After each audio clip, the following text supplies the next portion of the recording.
This means please keep your spine straight. Close your eyes. Take a deep breath in and exhale. Take a deep breath in and exhale. Take a deep breath in. Hold it there. Oh.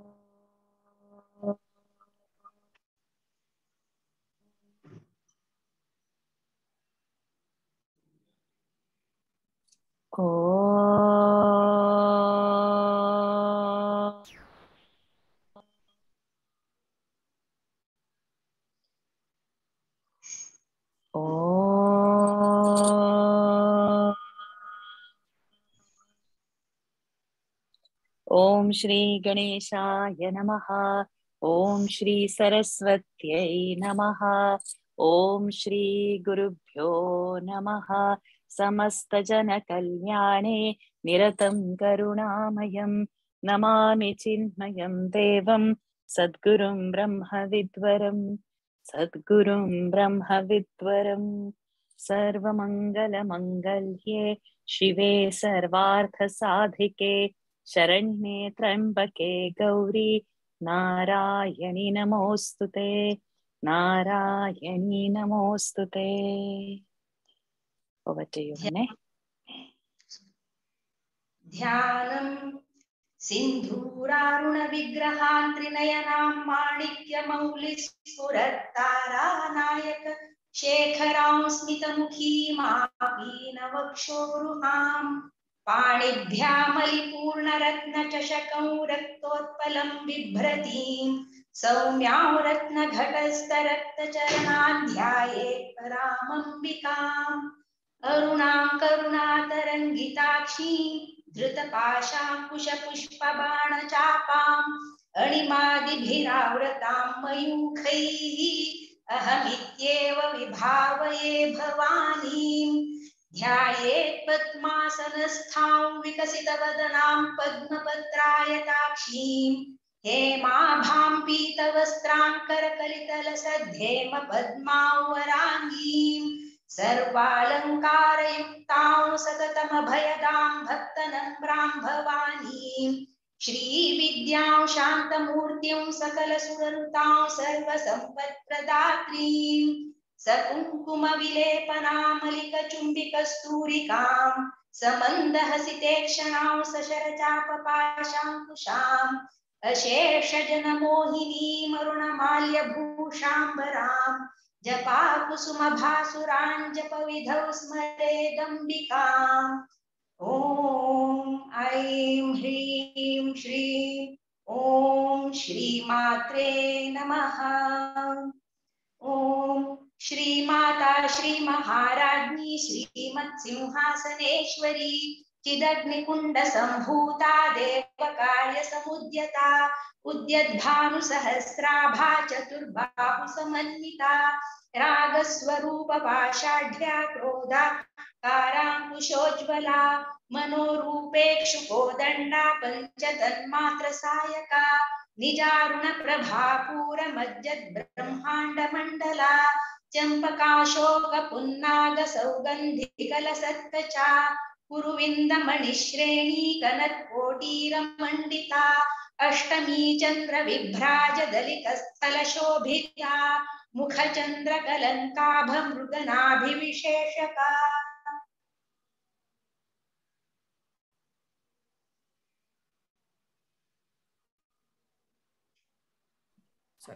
वदनस्मर मंगल्य गृहतोरणचिल्लिका वक्त्रलक्ष्मी परिवाह चलन्मीनाभलोचना नवचम्पकपुष्पाभनासा दण्डविराजिता ताराकान्तितिरस्कारि नासाभरणभासुरां कदम्बमञ्जरी clipped कर्णपूरमनोहरा ताटङ्गयुगलीभूततपनोडुपमण्डला पद्मरागशिलादर्श परिभाविकपोलभू नवविद्रुमबिम्बश्रीन्यत्कारिरदनच्छदा शुद्धविद्याङ्कुराकार द्विजपङ्क्तिद्वयोज्ज्वला कर्पूरवीटिकामोदसमा कर्षिदिगन्धरा निज सल्लाप माधुर्य विनिर्भत्स्थित कच्छपे मंदस्मित प्रभापूरमज्जत् कामेश मानसा अनाकलित सादृश्य चिबुक श्री विराजिता कामेश बद्ध मंगल्य सूत्र शोभित कंधरा कनकांगद केयूर कमनीय भुजान्विता रत्नग्रैवेय चिन्ताकलोल मुक्ता फलान्विता कामेश्वर प्रेम रत्नमणि प्रतिपन्नस्तनी नाभ्यालवाल रोमालि लता पलकुचद्वयी लक्ष्य रोमलता धारता समुन्नय मध्यमां स्तन भारधलन्मध्य पट्टबन्धवलित्रया अरुणारुण कौसुम्भ वस्त्र भास्वत्कटितटी रत्नकिङ्किणिकारम्य रशना दाम भूषिता कामेश न्यात सौभाग्य मार्दवोरुद्वयान्विता माणिक्य मुकुटाकार जानुद्वय विराजिता इंद्रगोप परिक्षिप्त स्मरतूना भजङ्घिका गूढगुल्फा कूर्म पृष्ठ जयिष्णु प्रपदान्विता नखदिद्धृति संचन्न नमज्जनतमो गुणा पदद्वय प्रभाजाल पराकृत सरोरुहा सिञ्जानमणि मंजीर मंडित श्रीपदाम्बुजा मराली मंदगमना महालावण्य शेवधिः सर्वारुणानवद्यांगी सर्वाभरण भूषिता शिवकामेश्वराङ्कस्था शिवा स्वाधीन वल्लभा सुमेरु मध्य शृंगस्था श्रीमन्नगरनायिका चिंतामणि गृहान्तस्था पंच ब्रह्मासन स्थिता महापद्माटवी संस्था कदम्ब वनवासिनी सुधासागर मध्यस्था कामाक्षी कामदायिनी देवर्षि गण संघात सूयमानात्म वैभवा भंडासुरवधोद्युक्त शक्ति सेना समन्विता संपत्करी समारूढ़ सिंधूर ब्रज सेविता अश्वारूढ़धिष्ठिताश्व कोटि कोटिभिरावृता चक्रराजरथारूढ़ सर्वायुध परिष्कृता गेय चक्ररथारूढ़ मंत्रिणी परिसेविता किरिचक्ररथारूढ़ दंडनाथा पुरस्कृता ज्वाला मालिनिका क्षिप्त वह्नि प्राकार मध्यगा भंड सैन्यवधोद्युक्त शक्ति विक्रमहर्षिता नित्या पराक्रमाटोपनिरीक्षण समुत्सुका भंड पुत्र वधोद्युक्त बाला विक्रमनंदिता मंत्रिण्यंबा विरचित विषंगवधतोषिता विशुक्र प्राणहरण वाराही वीर्यनंदिता कामेश्वर मुखालोक कल्पित श्री गणेश्वरा महागणेश निर्भिन्न विघ्न यंत्र प्रकर्षिता भंडासुरेन्द्र निर्मुक्त शस्त्र प्रत्यस्त्र वर्षिणी करांगुली नखोत्पन्न नारायण दशाकृतिः महापाशुपतास्त्राग्नि निर्दग्धासुर सैनिका कामेश्वरास्त्र निर्दग्ध सभंडासुर शून्यका ब्रह्मोपेन्द्र महेन्द्रादिदेव संस्तुत वैभवा हर नेत्राग्नि संदग्ध काम संजीवन औषधिः श्रीमद्वाग्भव कूटैक स्वरूप मुख पंकजा कंठाधः कटि पर्यंत मध्य कूट स्वरूपिणी शक्ति कूटैकतापन्न कट्यधो भागधारिणी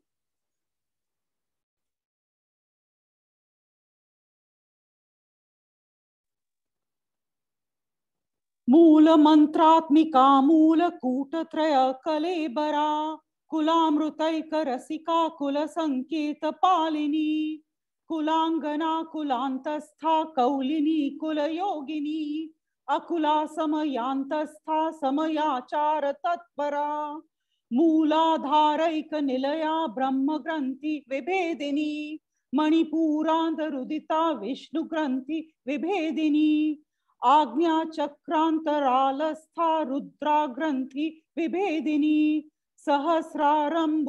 सहस्रारांबुजारूढ़ा सुधा साराभि वर्षिणी तदिल्लता समरुचि षट्चक्रोपरि संस्थिता महाशक्ति कुंडलिनी बिसतंतु तनीयसी भवानी भावनागम्या भवारण्य कुठारिका भद्रप्रिया भद्रमूर्तिर् भक्त सौभाग्यदायिनी भक्ति प्रिया भक्तिगम्या भक्तिवश्या भयापहा शांभवी शरदाराध्य शर्वाणी शर्मदायिनी शांकरी श्रीकरी साध्वी शरच्चंद्र निभाननाम शाटोदरी शांतिमती निराधार निरंजनाम निर्लेपा निर्मला नित्या निराकारा निराकुला निर्गुणा निष्कला शांता निष्कामा निरुपप्लवा नित्यमुक्ता निर्विकारा निष्प्रपंचा निराश्रया नित्यशुद्धा नित्यबुद्धा निरवद्या निरंतरा निष्कारणा निष्कलंका निरुपादिर्निरीश्वरा निरागारा गमगनी निर्मला मदनाशिनी निश्चिंता निरहंकारा निर्मोहा मोहनाशिनी निर्ममा ममता हंत्री निष्पाप पापनाशिनी निष्क्रोधा क्रोध शमनी निर्लोभा लोभनाशिनी निःसंशया संशयग्नि निर्भावा भावनाशिनी निर्विकल्पा निराबाधा निर्भेदा भेदनाशिनी निर्नाशा मृत्युमथनी निष्क्रिया निष्परिग्रहा निष्ठुला नीलचिकुरा निरपाया निरत्यया निर्लभा दुर्गमा दुर्ग दुःखहंत्री सुखप्रदा दुष्ट दूर दुराचार शमनी दोषवर्जिता सर्वज्ञा चांद्र करुणा समानाधिकवर्जिता सर्वशक्तिमयी सर्वमंगला सद्गतिप्रदा सर्वेश्वरी सर्वमयी सर्वमंत्र स्वरूपिणी सर्वयंत्रात्मिका सर्वतंत्र रूप मनोन्मणि माहेश्वरी महादेवी महालक्ष्मीर्मृडप्रिया महारूपा महापूज्या महापातकनाशिनी महामाया महासत्वा महाशक्तिर्महारतिः महाभोगा महेश्वर्या महावीर्या महाबला महाबुद्धिर्महासिद्धिर् महायोगेश्वरीश्वरी महातंत्रा महामंत्रा महायंत्रा महासना महायागक्रमाराध्या महाभैरव पूजिता महेश्वर महाकल्प महातांडव साक्षिणी महाकामेश महिषी महात्रिपुर सुंदरी चतुष्षष्ट्युपचाराढ्या चतुष्षष्टिकलामयी महाचतुष्षष्टिकोटि योगिनी गणसेविता मनुविद्या चंद्रविद्या चंद्रमंडल मध्यगा चारुरूपा चारुहासा चारुचंद्रकलाधरा चराचर जगन्नाथा चक्रराजनिकेतना पार्वती पद्मनयना पद्मराग समप्रभा पंचप्रेतासनासीना पंचब्रह्मस्वरूपिणी चिन्मयी परमानंदा विज्ञान घन रूपिणी ध्यान ध्यातृध्येय रूपा धर्मा धर्म विवर्जिता विश्वरूपा जागरिणी स्वपन्ती तैजसात्मिका सुप्ता प्राज्ञात्मिका तुर्या सर्वावस्था विवर्जिता सृष्टिकर्त्री ब्रह्मरूपा गोप्त्री गोविंद रूपिणी संहारिणी रुद्ररूपा तिरोधानकरीश्वरी सदाशिवानुग्रहदा पंचकृत्यपरायणा भानुमण्डल मध्यस्था भैरवी भगमालिनी पद्मासना भगवती पद्मनाभ सहोदरी।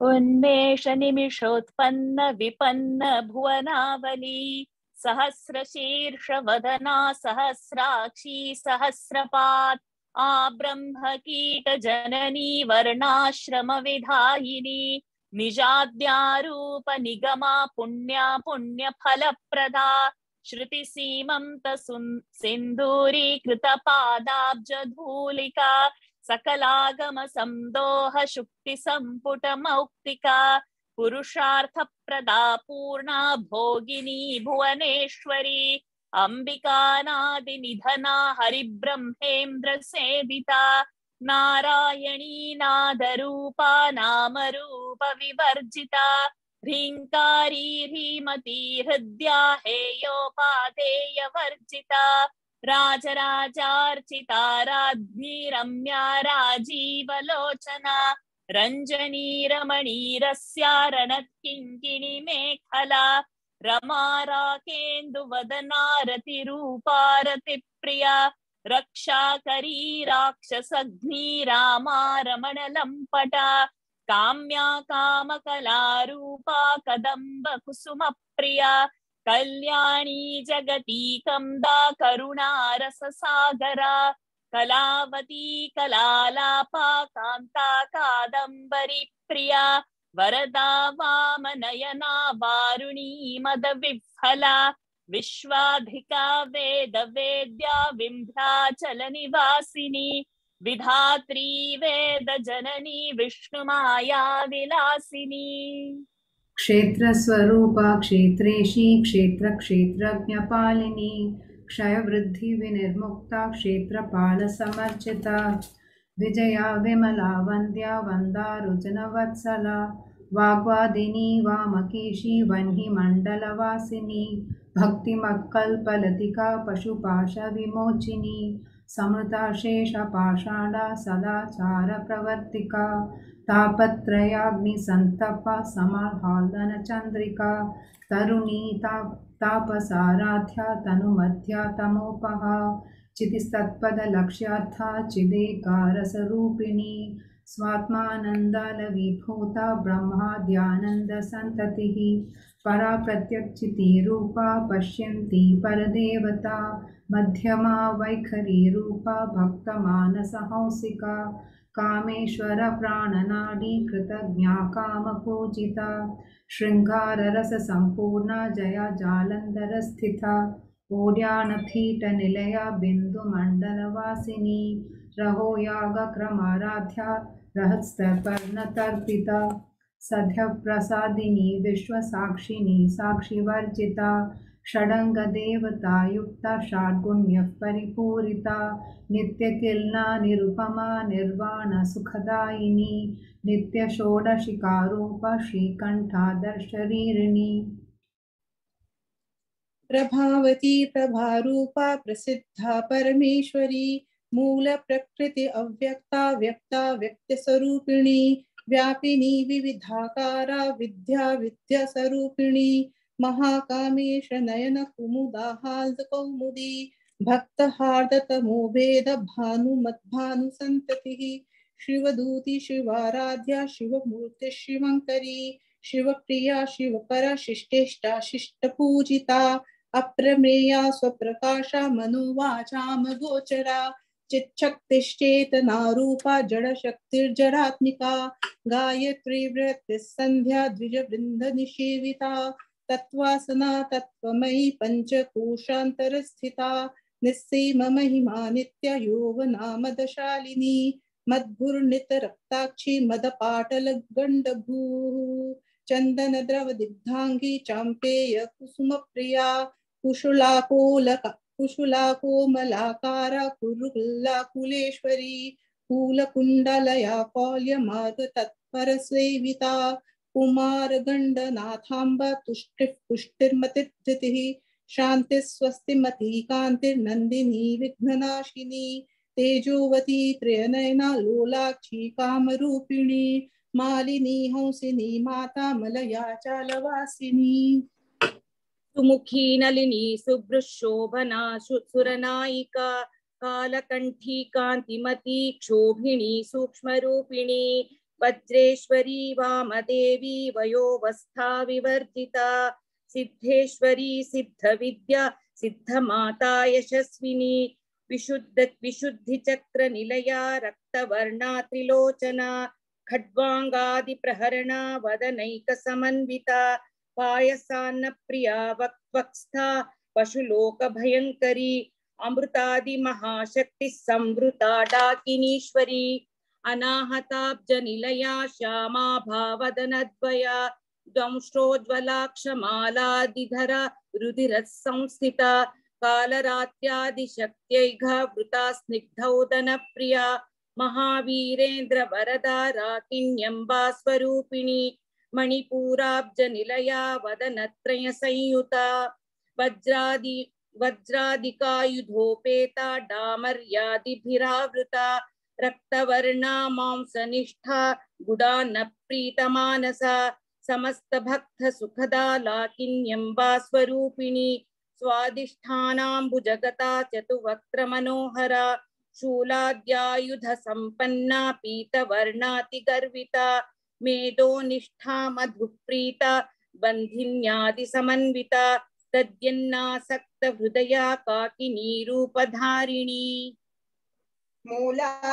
मूलाधाराम्बुजारूढा पञ्चवक्त्रास्थि संस्थिता अंकुशादिप्रहरणा वरदादिनिषेविता मुद्गौदनासक्तचित्ता साकिन्यम्बा स्वरूपिणी आज्ञाचक्राब्जनिलया शुक्लवर्णा षडानना मज्जा संस्था हंसवती मुख्य शक्ति समन्विता हरिद्रानैकरसिका हाकिनी रूपधारिणी सहस्रदल पद्मस्था सर्ववर्णोपशोभिता सर्वायुधधरा शुक्ल संस्थिता सर्वतोमुखी सर्वौदन प्रीत चित्ता याकिन्यम्बा स्वरूपिणी स्वाहा स्वधामतिर्मेधा श्रुति स्मृतिरनुत्तमा पुण्यकीर्तिः पुण्यलभ्या पुण्यश्रवण कीर्तना पुलोमजाचिता बन्धमोचनी बन्धुरालका विमर्शरूपिणी विद्या वियदादि जगत्प्रसूः सर्वव्याधि प्रशमनी सर्वमृत्युनिवारिणी अग्रगण्या चिन्त्यरूपा कलिकल्मषनाशिनी कात्यायनी कालहन्त्री कमलाक्ष निषेविता ताम्बूलपूरितमुखी दाडिमी कुसुमप्रभा मृगाक्षी मोहिनी मुख्या मृडानी मित्ररूपिणी नित्यतृप्ता भक्तनिधिर्नियन्त्री निखिलेश्वरी मैत्र्यादिवासना लभ्या महाप्रलय साक्षिणी पराशक्तिः परानिष्ठा प्रज्ञान घनरूपिणी माध्वीपानालसा मत्ता मातृका वर्णरूपिणी महाकैलासनिलया मृणाल मृदुदोर्लता महनीया दयामूर्तिर्महासाम्राज्यशालिनी आत्मविद्या महाविद्या श्रीविद्या कामसेविता श्री षोडशाक्षरी विद्या त्रिकूटा कामकोटिका कटाक्ष किंकरी भूत कमला कोटि सेविता शिरस्थिता चंद्रनिभा भालस्थेन्द्र धनुः प्रभा हृदयस्थार विप्रख्या त्रिकोणांतर दीपिका दाक्षायणी दैत्यहंत्री दक्ष यज्ञ विनाशिनी दरांदोलित दीर्घाक्षी दरहासोज्ज्वलन्मुखी गुरुमूर्तिर्गुणनिधिर्गोमाता गुहजन्मभूः देवेशी दंडनीतिस्था दहराकाशरूपिणी प्रतिपन्मुख्य राकांत तिथिमंडल पूजिता कलात्मिका कलानाथा काव्यालाप विनोदिनी सचामर रमा वाणी सव्य दक्षिण सेविता आदिशक्तिरमेयात्मा परमा पावनाकृतिः अनेक कोटि ब्रह्मांड जननी दिव्य विग्रह क्लींकारी केवला गुह्या कैवल्य पददायिनी त्रिपुरा त्रिजगद्वन्द्या त्रिमूर्तिस्त्रिदशेश्वरी रक्षरी दिव्यगन्धाढ्या सिन्दूरतिलकाञ्चिता उमा शैलेन्द्रतनया गौरी गन्धर्वसेविता विश्वगर्भा स्वर्णगर्भा वरदा वागतीश्वरी ध्यानगम्या परिच्छेद्या ज्ञानदा ज्ञानविग्रहा सर्ववेदान्तसंवेद्या सत्यानन्दस्वरूपिणी लोपामुद्रार्चिता लीला क्लिप्तब्रह्माण्डमण्डला अदृश्यादृश्यरहिता विज्ञात्री वेद्यवर्जिता योगिनी योगदा योग्या योगानन्दा युगन्धरा इच्छा शक्ति ज्ञान शक्ति क्रिया शक्ति स्वरूपिणी सर्वाधारा सुप्रतिष्ठा सदसद्रूपधारिणी अष्टमूर्तिर्रजा जैत्री लोकयात्रा विधायिनी एकाकिनी भूमरूपा निर्द्वैता द्वैतवर्जिता अन्नदा वसुधा वृद्धा ब्रह्मात्मैक्यस्वरूपिणी बृहती ब्राह्मणी ब्राह्मी ब्रह्मानन्दा बलिप्रिया भाषा रूपा बृहत्सेना भावा भावविवर्जिता सुखाराध्या शुभकरी शोभना सुलभागतिः राजराजेश्वरी राज्यदायिनी राज्यवल्लभा राजत्कृपा राजपीठ निवेशित निजाश्रिता राज्यलक्ष्मी कोशनाथा चतुरंगबलेश्वरी साम्राज्यदायिनी सत्यसन्धा सागरमेखला दीक्षिता दैत्यशमनी सर्वलोकवशङ्करी सर्वार्थदात्री सावित्री सच्चिदानन्दरूपिणी देशकालापरिच्छिन्ना सर्वगा सर्वमोहिनी सरस्वती शास्त्रमयी गुहाम्बा गुह्यरूपिणी सर्वोपाधिविनिर्मुक्ता सदा शिवपतिव्रता संप्रदायेश्वरी साध्वी गुरुमण्डलरूपिणी कुलोत्तीर्णा भगाराध्या माया मधुमती मही गणाम्बा गुह्यकाराध्या कोमलांगी गुरुप्रिया स्वतंत्रा सर्वतंत्रेशी दक्षिणामूर्तिरूपिणी सनकादिसमाराध्या शिवज्ञानप्रदायिनी चित्कलानन्दकलिका प्रेम रूपा प्रियंकरी नाम पारायण प्रीता नंदी विद्या नटेश्वरी मिथ्या जगदधिष्ठाना मुक्तिदा मुक्तिरूपिणी लास्य प्रियालयकरी लज्जारंभादिवंदिता भवदा वसुधा वृष्टिः पापारण्यदवानला दौर्भाग्यतूलवातूला जराध्वान्तरविप्रभा भाग्याब्धिचन्द्रिका भक्तचित्तकेति घना घना रोगपर्वतदम्भोलिर्मृत्युदारुकुठारिका महेश्वरी महाकाली महाग्रासा महाशना अपर्णा चण्डिका चण्डमुण्डा सुरनिषूदिनी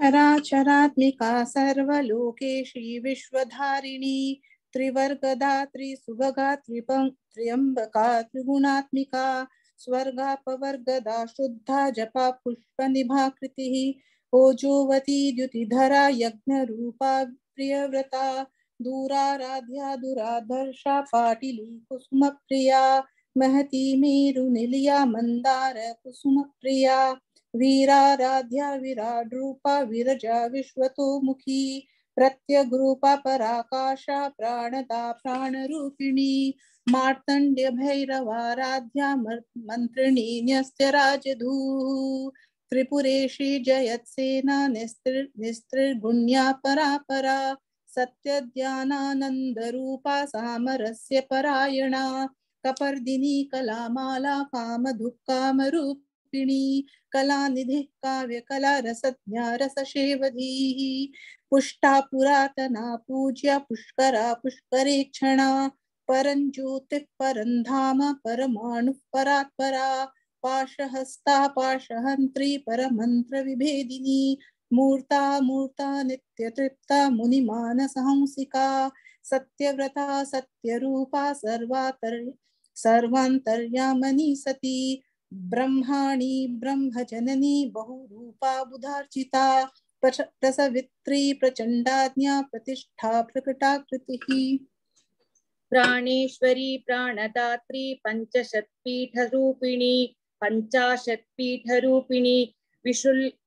विशृंखला विविक्तस्था वीरमाता वियत्प्रसूः मुकुंदा मुक्तिनिलया मूलविग्रहरूपिणी भावज्ञा भवरोगग्नि भवचक्रप्रवर्तिनी छन्दस्सारा शास्त्रसारा मन्त्रसारा तलोदरी उदारकीर्तिरुद्दाम वैभवा वर्णरूपिणी जन्म मृत्युजरा तप्त जन विश्रान्तिदायिनी सर्वोपनिषदुद्गुष्ठा शान्त्यतीता कलात्मिका गंभीरा गगनान्तस्था गर्भिता गानलोलुपा कल्पनारहिता काष्ठा कांता कांतार्ध विग्रहा कार्यकारण निर्मुक्ता कामकेलितरंगिता कनत् कनकताटंका लीला विग्रहधारिणी अजाक्षय विनिर्मुक्ता मुग्धा क्षिप्र प्रसादिनी अंतर्मुख समाराध्या बहिर्मुख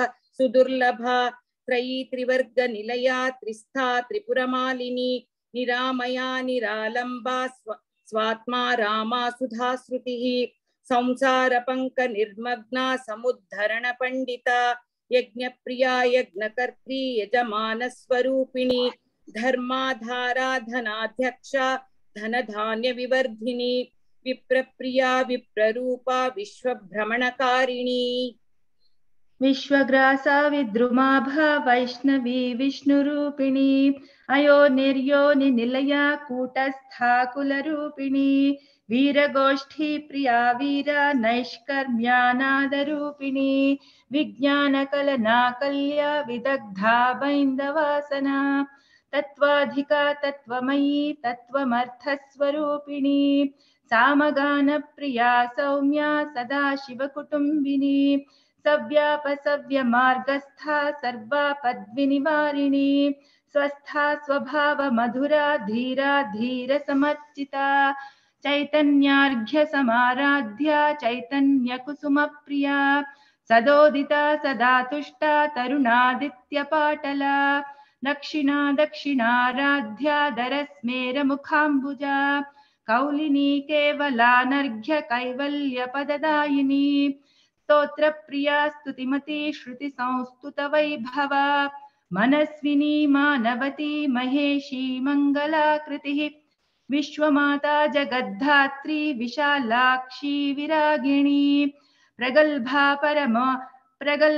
परमोदारा परामोदा मनोमयी व्योमकेशी विमानस्था वज्रिणी वामकेश्वरी पंचयज्ञप्रिया पंचप्रेतमंचाधिशायिनी पंचमी पंचभूतेशी पंचसंख्योपचारिणी शाश्वती शाश्वतैश्वर्या शर्मदा शंभुमोहिनी धराधर सुता धन्या धर्मिणी धर्मवर्धिनी लोकातीता गुणातीता सर्वातीता शमात्मिका बंधूक कुसुम प्रख्या बाला लीला विनोदिनी सुमंगली सुखकरी सुवेशाढ्या सुवासिनी सुवासिन्यर्चन प्रीता शोभना शुद्ध मानसा बिंदुतर्पण संतुष्टा पूर्वजा त्रिपुरांबिका दशमुद्रा समाराध्या त्रिपुरा श्रीवशंकरी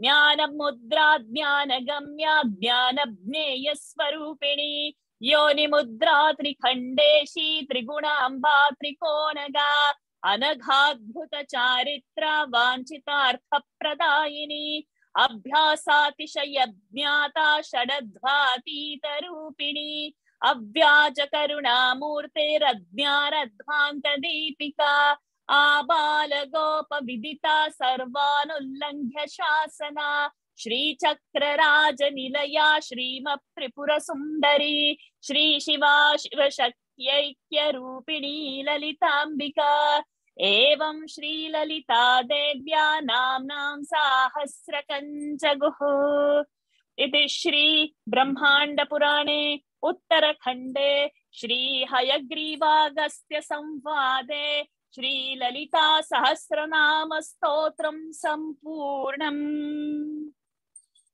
गुह्याद् गुह्य गोप्त्री त्वं गृहाणास्मत्कृतं जपं सिद्धेर्भवतु मे देवि त्वत्प्रसादान् मयि स्थिरा यदक्षरपदभ्रष्टं मात्राहीनं तु यद्भवेत् तत्सर्वं क्षम्यतां देवि नारायणि नमोऽस्तु ते विसर्गबिन्दुमात्राणि पदपादाक्षराणि च न्यूनानि चातिरिक्तानि क्षमस्व परमेश्वरी अन्यथा शरणं नास्ति त्वमेव शरणं मम तस्मात् कारुण्यभावेन रक्ष रक्ष महेश्वरी। ॐ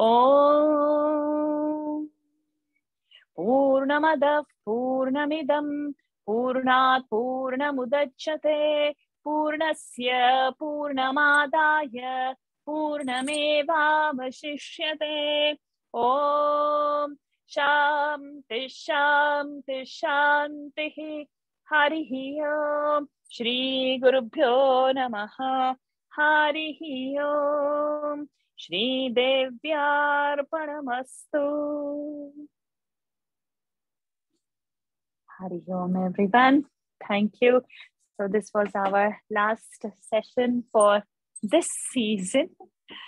And then next week we have Vasanta Navratri beginning. That is on 2nd of April. We're having a new class starting on that day. That's of Durga Saptashati. So those who want to join, please enroll it. And it is going to be weekly class. It comes in place of our Gita class session, which is every Sunday at 9 p.m. Singapore time. Also, at the same time, the whole Durga Saptashati chanting is going to happen.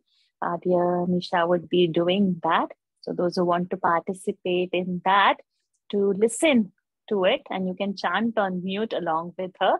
So it's going to be daily chanting for all the 9 days. So starting from 2nd till 10th. So those who want to join on that, please also message me so that I can give you the link to join over there in that group as well. And one who listens to Misha's chanting will learn it correctly, will know how to chant with great stamina and devotion. So I highly recommend that even if you don't know to chant, just be there to listen. In the class anyways, we are going to learn. So 2nd April is a Saturday. The class is a weekly class on a Sunday. So Saturday also we will have class, and Sunday 3rd, the regular class we will have. And then onwards it's going to be every Sunday. So for throughout the Navratri, daily there won't be class. This will continue as a weekly class. But daily Nisha's chanting is going to happen with a different link. So please let me know if you want to join over there. I will share you all the details. So thank you all of you. It has been fabulous. And yes, both the kids today, awesome as always, Darshan and Dhvani. Your pitch, your tone, everything is so beautiful. So even if we want to copy, that tone doesn't come. So bless you kids, both of you are awesome. And as always, all the altars are so beautiful. Everybody did so well today. So thank you so very much. Thank you so much. Hari Om Varshante. Thank you, Varshaji. Thank you. Thank you. Thank you, Varshaji. Thank you very much for all. Thank you, Varshaji. Hari Om. Thank you, Varshaji. Hari Om. Thank you, Varshaji. Hari Om. Hari Om. Hari Om. Thank you so much. Thank Hari you, Om, Varsha. Varsha. Thank Thank you so you. much. Thank you. Hari Om. Hari Om Varshaji. Hari Om. Thank you. Hari Om ji. Hari Om. हाय वर्षा मावशी. हाय, कशी आहेस? झालं आता घरात पहिल्या दिवशी ललिता सहस्रनाम झालं chanting, हो की नाही? हो, खूप मस्त वाटलं, मला ऐकू येत होतं. खूप छान वाटलं. जॉईन हो नेक्स्ट वीक. आपण दुर्गा सप्तशती सुरू करतोय, तर जॉईन हो पुढच्या आठवड्यात. हो का? मला डिटेल्स सेंड कर ना, लिंक वगैरे. हो हो देते. हो जॉईन हो. नवरात्री सुरू होते ना, वसंत नवरात्री, तर ये. आणि किती दिवसांनी बघा ते तो कोर्स संपेपर्यंत वीकली असणार, दर रविवारी 9 वाजताच असणार आहे. ये हो सगळेच आहेत. अरे वा, सगळ्यांना बघून छान वाटलं. राहुल. Oh, Rahul. Okay, पहिल्यांदाच बघते. Good. Good to see you. छान. अरे वा, सगळ्यात awesome. Awesome. मी फक्त माझं